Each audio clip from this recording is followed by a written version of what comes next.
Welcome to the Phoenix Prosperity Podcast, where wealth meets legacy. Join your host, Tim Fergestad, as we explore the journeys of Phoenix's finest to success and beyond.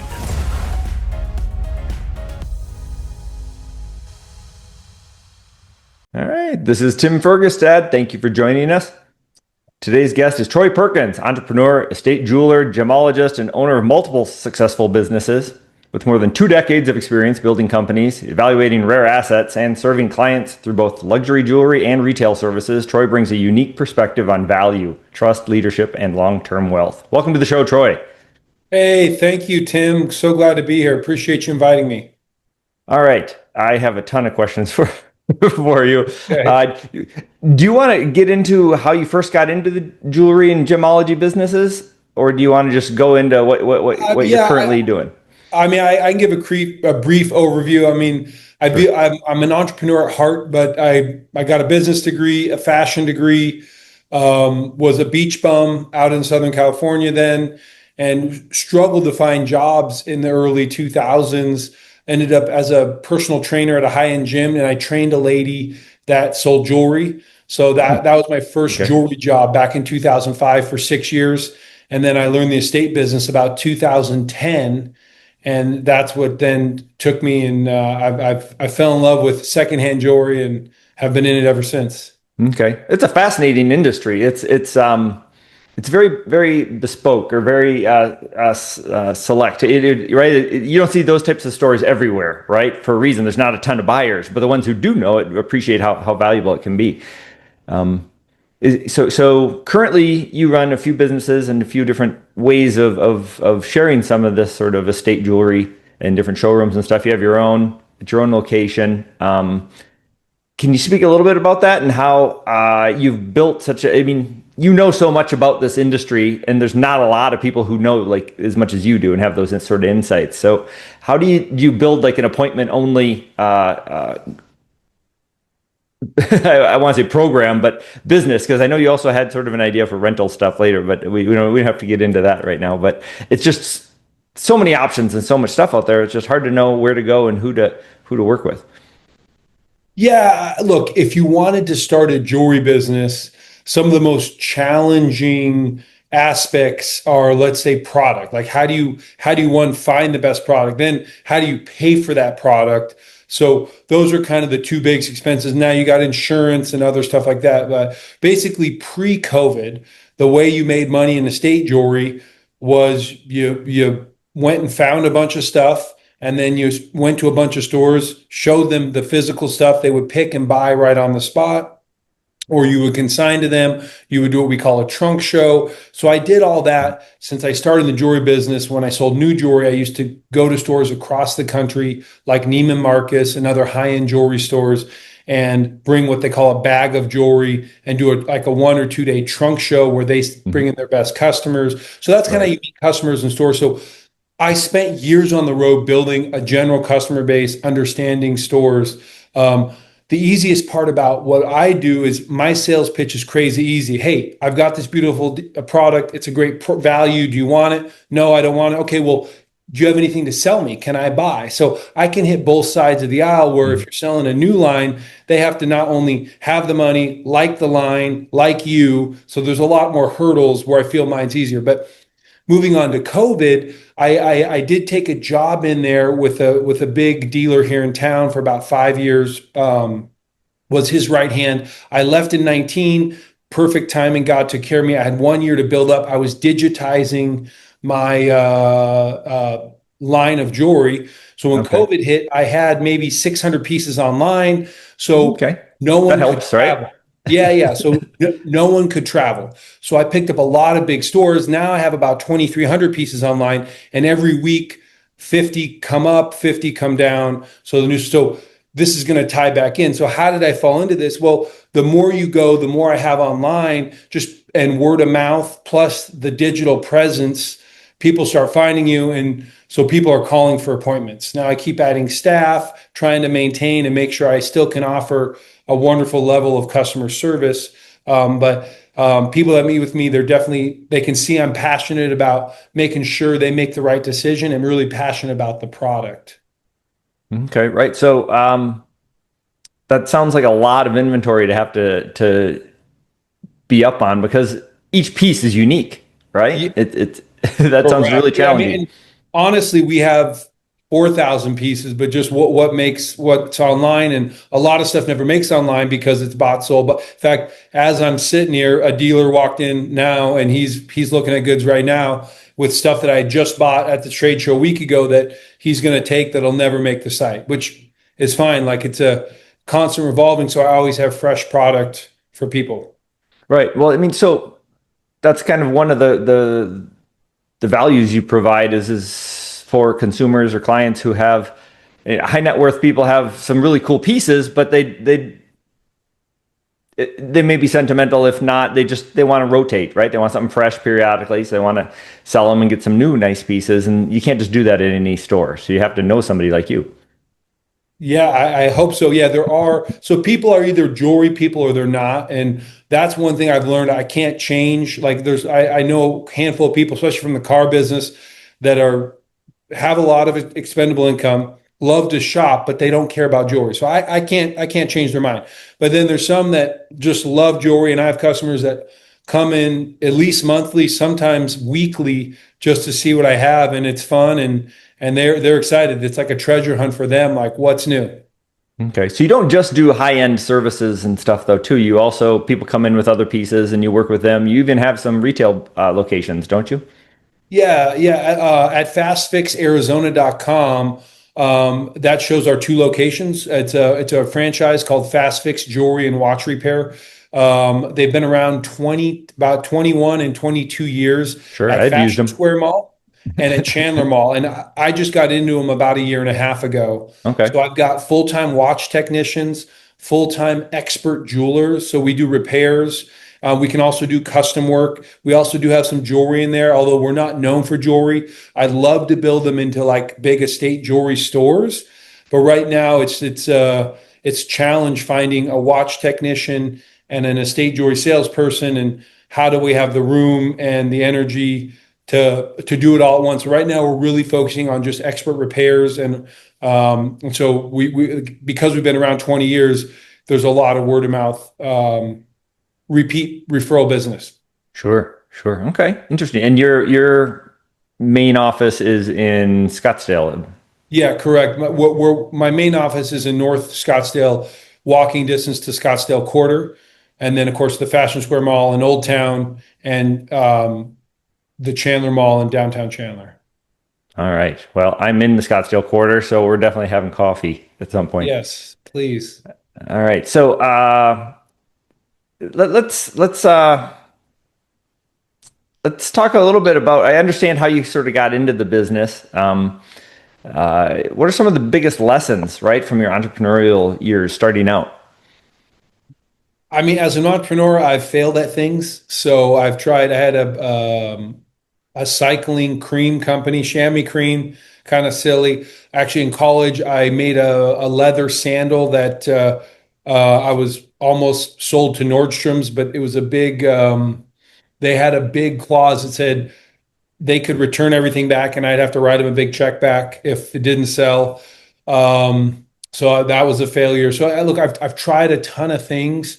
As far as jewelry, look, you make mistakes all the time. I buy fake gold. I mean, just a couple weeks ago, I bought some bangles from a lady, and I was not sure if they're right. They were fake when I did the melt, and then I bought again from her. I double checked, and they were fake. So she messaged me again. Hey, my sister, and I told her, hey, look, I lost money in this. I'm not interested. Of course, no, I mean, she's not coming back to give me back the thousands that I lost. But this is I'm the expert. It's my problem.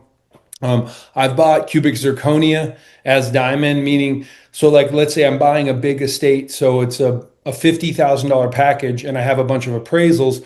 Well, in the appraisal, it shows it's a diamond. I look at it real quick. Okay, it's a diamond. Well, what had happened was the appraisal was when I had a diamond, someone had switched it out. So instead Right. of looking at the actual piece, I was looking at the paper. So it's just kind of a rookie mistake. But those are the negatives. Of course, there's a lot of good times where you get lucky and you buy a big parcel and you find some stuff you paid $1 for, you can sell for 10,000. So Right. there's upside, there's bad side. Mistakes are just, not being patient. And I'm super fast, and my wife tells me to slow down all the time. But on the flip side, to be successful, you need to be speedy. I mean, there's some dealers that take all day to do something I can do in 8 minutes. And so sometimes the customer you're trying to work with gets frustrated because no one has all day to do something that should take 10 minutes. Sure, sure. For sure. You mentioned other stones and stuff. Can you talk a little bit about the impact of lab-grown diamonds? Oh, wow. That could be a whole podcast on itself. Sure. I just got back from Las Vegas, where they have a string of jewelry shows. I think it's the biggest gathering of jewelry shows in the world. The big one's JCK. I actually exhibit at this Las Vegas Antique and Jewelry Watch Show at the Wynn Hotel next to Couture, which is the designer show. Mm-hmm. All the lab growns are going to be sold at JCK. So some of my team went over there, and they're selling, it's just a race to the bottom. Basically, Right. you can buy a 5 carat lab grown diamond for less than it cost me to recut a natural lab grown diamond. So just recutting. So it's crazy, the price. Sure. Some are marketing lab grown as very green and saving the planet, which it's just a marketing ploy. Kind of like electric cars that a Tesla has zero carbon footprint.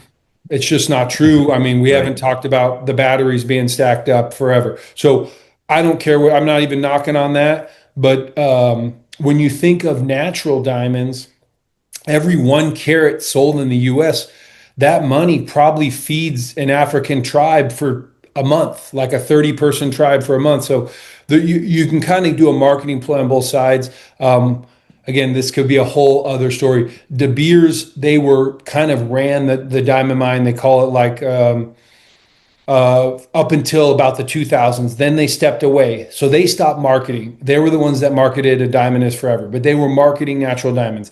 They stepped away. It became like what they call a free market, but it kind of got messed up in terms of now lab growns are marketing and natural diamonds are not marketing.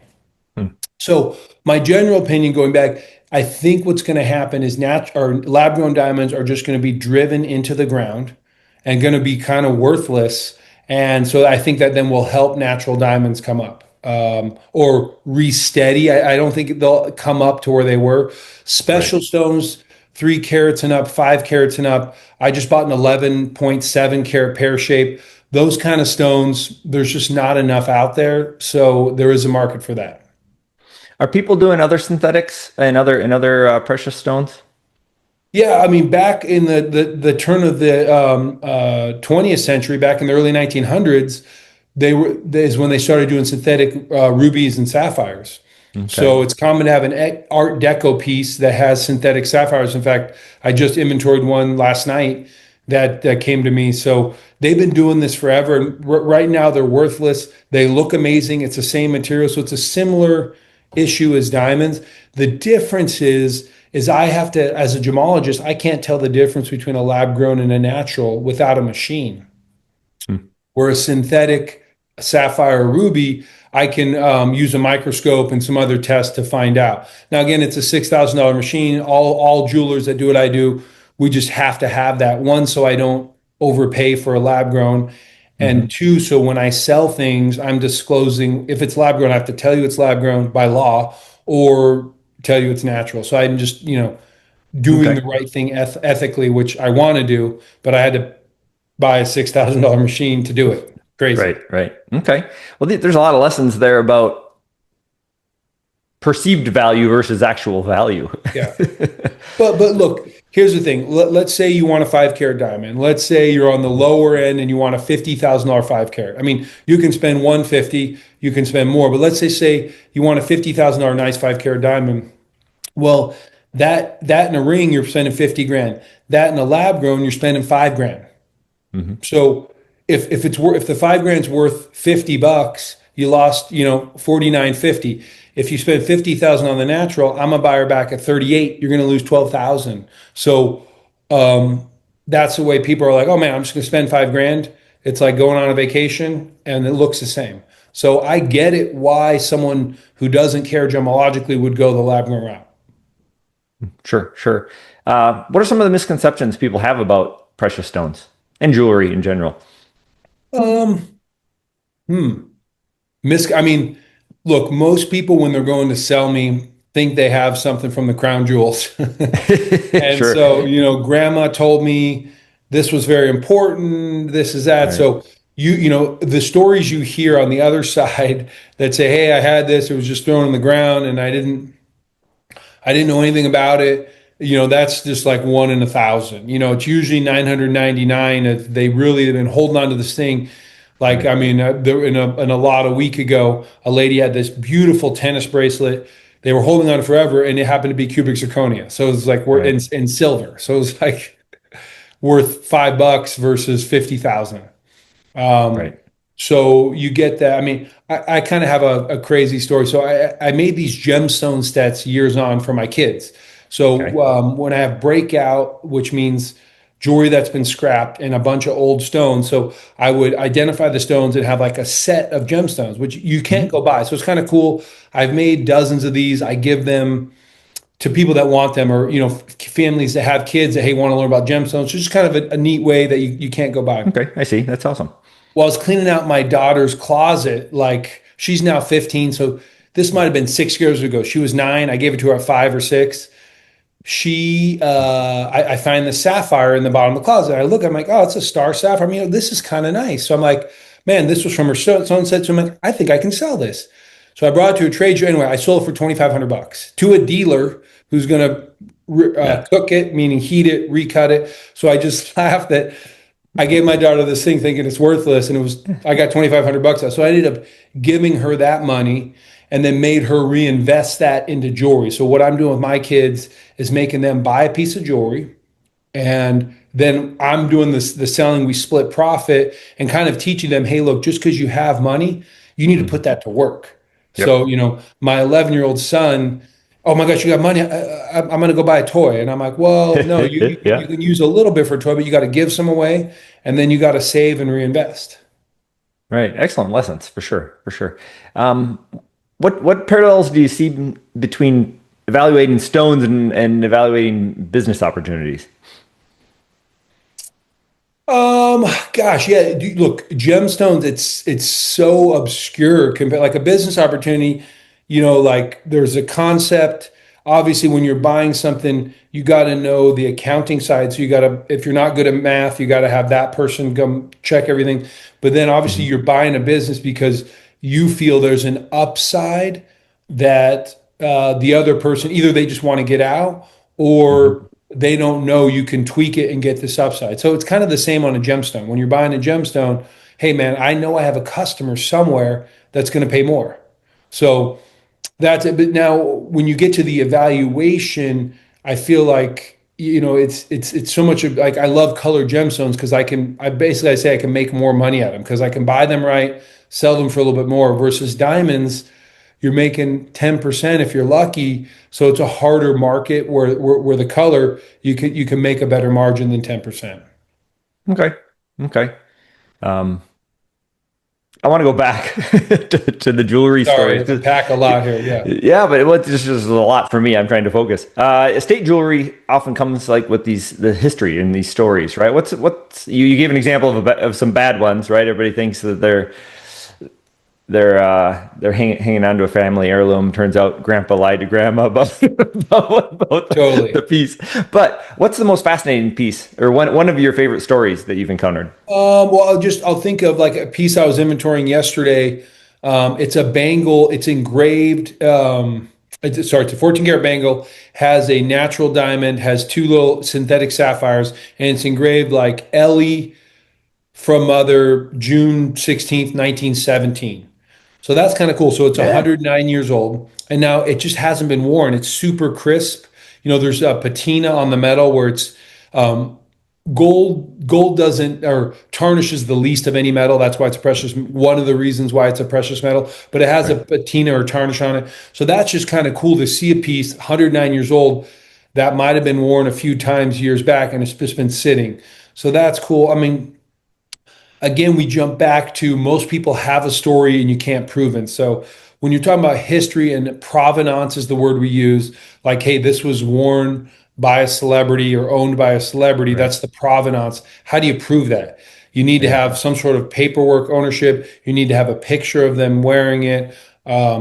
The famous, it was Elizabeth Taylor when she passed and her estate went up for auction. Right. People went crazy and bought all her stuff at really big prices, or from my side, really big prices. So they did all that. When that now hit the market from the dealers that bought it all, they all lost money. Because, I mean, at the end of the day, Elizabeth Taylor is cool as owner, but there was so much out there, no one wanted the premium. She had too much. Well, I mean, they're just, like if let's say a bracelet, I'm a buyer at 100 grand, and now they paid 180 at it at an auction, and they're trying to get 220.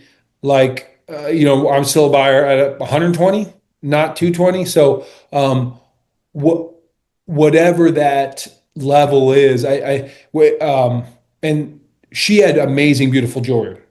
Mhm. So it just depends on the celebrity and how, obviously, when you have a buyer and a seller, there needs to be someone willing to pay that price. Something's worth what someone's willing to pay. So if you have lots of people willing to pay a price, so like Rolex, for an example, right now there's more demand than supply. So half the Rolex models sell for over the retail. So I'm not sure if you're familiar with that, just like a Ferrari as well. So I don't know if you know the Ferrari market. Like, if you want to go buy a brand new Ferrari at the dealership, you can't. Like, I don't want to say they're going to laugh at you, but basically there's a list, and you have to buy a used Ferrari for 10 years, resell it back in before they'll allow you to buy a new Ferrari, because there's too many people that want the new Ferrari. It's crazy. Right. Right. Um, and well, so that gets back to the supply demand issue, right? I mean, estate jewelry you don't have estate jewelry shops on every corner. So Correct. Yeah. Look. the Yeah. I think, look, Phoenix and the Scottsdale and the big greater Phoenix areas, we're the fifth largest, city in the U.S. There are some great estate dealers, but from what I've seen, there's just not enough. And my personality may not be for everybody, and I far from have the best jewelry. In fact, I would say I have the low end of the high end. So it's fine jewelry, but I'm not. I don't really stock a lot of pieces over $100,000. Most of it is in that 1,000 to 50,000. So it's just more attainable for the masses. But again, I've sourced different pieces, and again, if you like my passion, if you're excited about estate jewelry, I love to talk to you and help you out. Sure. And the jewelry industry is built heavily on trust, right? Correct. So you seem to be pretty open about things, and is that a big part of your establishing credibility with customers? Yeah, I mean, as a Jesus follower, doing the right thing, but also, I mean, look, it takes a lifetime to earn a reputation and Right. one mistake to lose it. So look, I always have to do the right thing. And that's something that I kind of live by. So if I make a mistake, I have to make it right. For sure. Yeah. And yeah, I imagine a lot of your clientele are repeat customers and referrals. Correct. Yes. Yeah. A lot of repeat that just, yeah, are excited what we do, like the way I do business, and they're either selling me all the time or they're buying from me all the time, or a combination. Okay. What should investors think about tangible assets versus paper assets? I have my own opinions on this. I'm a real estate guy. I like real tangible things, but what's your clientele? What's your feeling about this? And where do you think it's headed? I mean, look, I feel like they're trying to change society to own nothing and to lease everything. And I want to Be run a the consumer. opposite direction. So I love real estate. I want more of that. I mean, I'm all about tangible. So I'm sick and I mean, I may be borderline hoarder, but I mean, I just have money diversified in a lot of different areas. And that's how I feel comfortable. I mean, when it comes to the gold, like, let's say a physical gold, physical silver, which I do trade a lot of bullion. I have customers that are buying on a monthly basis. The physical and the ETF, it's not even the same thing. I mean, even though the ETF says it's silver or says it's gold, it's not, because they fluctuates completely different. Like when you actually need the physical, like it's there, as they're finding out. Like believe it was JP Morgan, where they owned like 4% of that physical silver to the ETF, and basically the government fined them $100 million saying, no, you can't do that. So I love the physical, but there's a negative to the physical, and you got to hold it, store it, ship it, protect it. So there's a good side of that. I mean, my building policy that I'm sitting in, that insurance policy just renewed for $8,500. So it's like, it's expensive to own real estate, right? But hopefully, in the long run, it can make you money and or be that hedge against inflation and a bunch of other things. So I love physical assets. I don't like cash. I have money in the market, but not much compared to my net worth. Yeah. Okay. Right. I'm writing my newsletter for this month, and it's about the asset economy over the income economy, right? And this little section's about inflation, right? And cash does not do well in the inflation we've had over the last several years, whereas debt does, right? That's kind of the U.S. policies, or one of its policies for getting rid of its debt is maintaining inflation despite devaluing its own dollar. It's crazy. You mentioned, I know some people can use retirement funds for some types of precious metals, but generally that and collectibles are not. Do you know? Can you explain why? Do you know why? Well, they've been trying. Okay, there is a clause that you can turn a percentage of your retirement into physical metal. I believe I saw like a special that people were scammed, and it was like, let's say if they had $1,000 of metal, or let's say they spent $1,000, it was only $600 of metal. Where if you spend $1,000, it should be $950 worth of metal or more. So there was so many fees involved that it kind of screwed a lot of people. And maybe it was even half. So if they spent $1,500 was what they actually got when they sold. So that's not cool. There are costs in the physical side. Sure. Well, there's costs on the paper side too, man. I mean, so many people who have their 401ks and mutual funds, and they end up getting just raked. Hammered, yeah. Well, look, if you just think of commerce, if I give you $1 and you take it on credit card, you get 97 cents. When you spend that 97 cents, they get 94 cents. And down. Like after, I think it's, 20 transaction, there's no money. So there's some like serious costs of doing business in the U.S. Yeah, so I try and Zelle, Venmo, do ways that are obviously legal, but also like I don't want the banks to get money. Why? So everyone's like, oh, I get miles. Like they get this caught in their head. Okay, you're paying for that. Someone's paying for it. So I'm going to give you less of a discount if you're going to pay with a credit card. Okay. But people don't make investments with retirement funds anyway, in general, in art and jewelry and collectibles. That's correct, right? Yeah, I mean, well, I don't think you can. I mean, okay, by FTC law, I cannot call jewelry an investment. Okay. If you were, and the truth is, you need to buy higher end items and rare items that are desirable, right? For that to be worthwhile. People that bought their one engagement ring, it's not an investment. You did that because you wanted to get married, and this is the person you wanted to share the rest of your life with, and you wanted to show them that with a ring. There are special things, pink and blue diamonds, which are crazy rare. Those have gone up in value.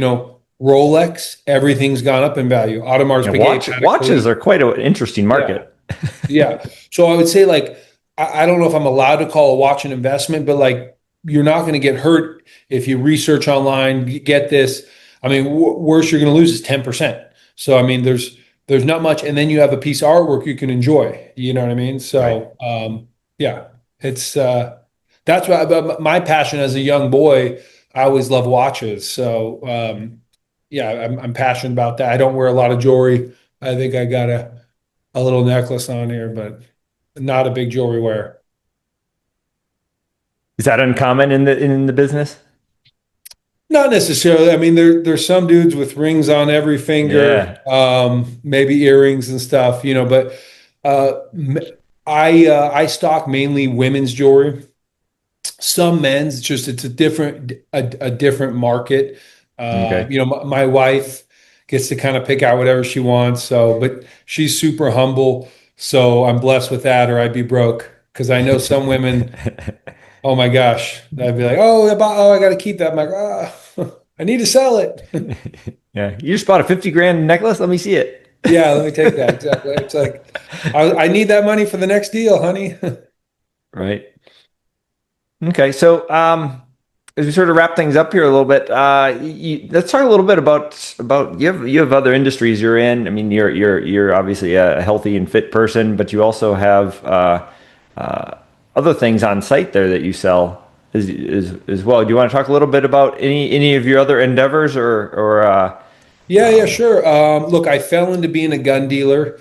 I was buying an estate in Laguna Beach, and there was 10 guns that I really wanted, and I basically getting my federal firearms license was the best way to do that. So huh? I do have some guns up at kindcaliber.com, and then once you get into that, you go down the silencer, short barrel rifle rabbit hole. I stocked a brand called Q, who invented 300 Blackout and make the Honey Badger. So if you're into that, it's kind of fun. Uh, I've got a med spa or wellness spa, excuse me, upstairs in 2,500 square foot across the way, and we rent it out to estheticians. So I've got a couple rooms available here. We're like a BC class building, so it's older, but the space has been redone, and we have plenty of parking, which is really nice versus a lot of the uh, different types of med spas and wellness spas. The parking is more challenging.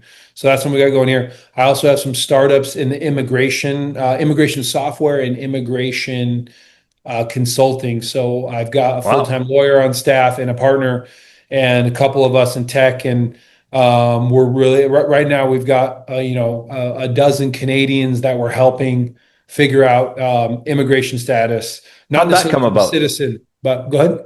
How'd that come about?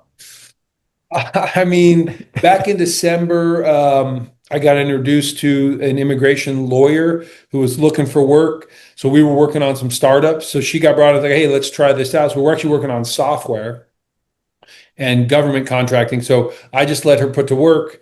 And then it fell into back to the immigration, which is her specialty, and had some buddies that have money trying to get to the US. So it kind of fell together. And look, we're providing a service. So we just, that there's just, look, business happens when you find a need and then you fulfill that need. So long story short, in the consulting side, we're just able to save if there's 100 hour of lawyer time, if we can cut the lawyer time to 15 20 hours, and then that other 80 hours we can do in 40 hours. Now we save the customer money while able to get paid for our time. And the lawyers are super happy because they get to do what they want to do versus in the immigration, they're bogged down with a lot of the minutia that they don't even want to do, but they have to Okay. get there to get to what they need to do. Okay. Okay. I can see that. Okay, Troy. So, if people would like to connect with you, learn more about all your different the Chandler and the the Fashion Place Mall fix So, I shops, mean, look, your location. Can you want to go ahead and just go through some of them, please? yeah. Platinum1911.com. Okay, Fast that's Fix Arizona. platinum1911.com is your That's the jewelry. That's the estate jewelry website. appointment only estate jewelry. Okay. Correct. Yep. Correct. In North Scottsdale. Then fastfixarizona.com shows the two locations at Fashion Square Mall and Chandler Mall. Somewhere I'm starting to build my Instagram platinum.1911. So we can find me there. We're kind of trying to show some videos of what I do, and hopefully there's some fun videos on there as well. So that's a great place to reach out. You can email me at Troy, at platinum1911.com. That's a great Okay. place too. You can All check right. out guns at kindcaliber.com. Yeah. Kind caliber. Nice. Yeah. And I believe we're Easy Legal Flow is a software. Maybe I'm not right. And then there might be legalflowadvisors.com, but we'll come to that later. Like that's Okay. such a word of mouth business. Right. Once we start like helping people and saving them money, like Right. we're just getting calls like crazy, crazy. Okay. Sure. So yeah, that'll snowball because I guess Canadians know other Canadians. Well, and sadly, like what's happening in Canada, they're just taxing them to death. Right. And politically, so I know just like a lot of money's trying to get out, just like money's getting out of Washington and New York and the other states that they're Right. trying to tax. And look, the people that have money, they're the ones creating the jobs. Right. Right. Those impacts are already starting to occur there. So Yeah. California And backed off of their taxes a bit already. I mean, hopefully, and so on the immigration pass, we're going with E2, E5. Basically, they have to invest a good amount of money into Right. the US. They have to create, like in the E2, they have to invest at least 100,000.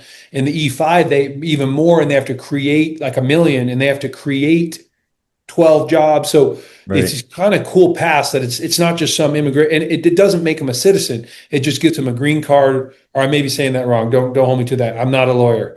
It's But yeah, it's it's a changed a path little to be bit. able to be here in the Yep. U.S. But they have to come bring money. They have to be productive members. So I think Right. it's a great way to get productive people here in the U.S.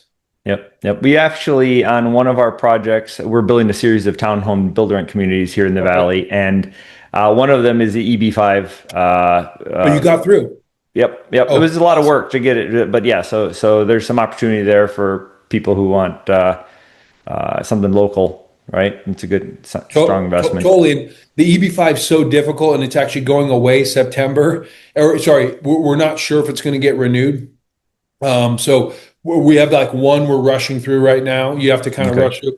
Basically, just we're shooting the EB2 path, or sorry, the E2 path, and then there's just one that's hey, EB5 is where it's at. So we're pushing that route.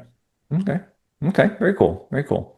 But All I right. mean, actually, I'm curious to get that townhome approved. Yeah, I mean, to get that product approved, was it pre-approved, or did you have to go through that No, process? it's property specific, and you have to show the jobs that are made from it and all that sort of stuff, and the So benefits you had to to the do all to the that. area. Yeah, yeah,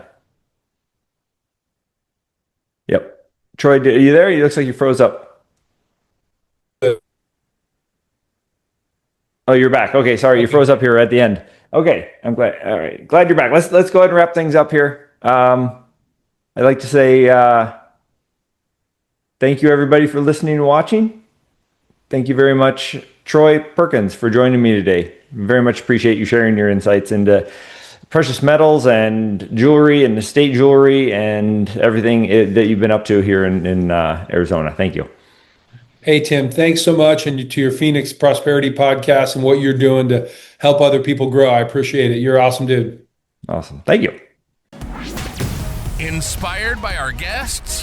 Visit PhoenixProsperityPodcast.com/guest and join us on the show and share your success story with Tim. The spotlight awaits.